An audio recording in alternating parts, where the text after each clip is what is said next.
झगड़ालू बहिनिया तोहार बताव पिया कैसे रही। झगड़ालू बहिनिया तोहार बताव पिया कैसे रही।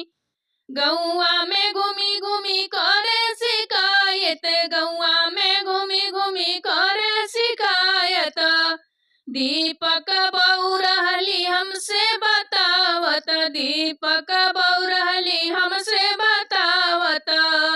आपन बनल बाड़ सियार बताव पिया कैसे रही। अरे अपना बनल बाड़ सियार बताव पिया कैसे रही। झगड़ालू बहिनिया तोहार बताव पिया कैसे रही। झगड़ालू बहिनिया तोहार बताव पिया कैसे रही।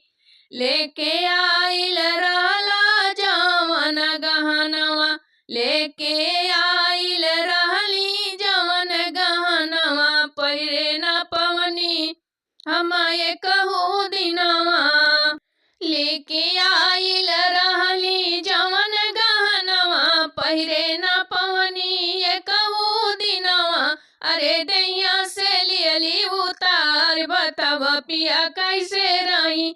अरे दैया से लिहली उतार बताव पिया कैसे रही। झगड़ालू बहिनिया तोहार बताव पिया कैसे रही। झगड़ालू बहिनिया तोहार बताव पिया कैसे रही।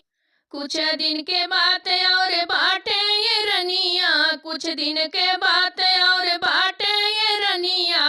तुहू त बनबू घर के मलकिनिया, तुहई त बनबू घर के मलकिनिया।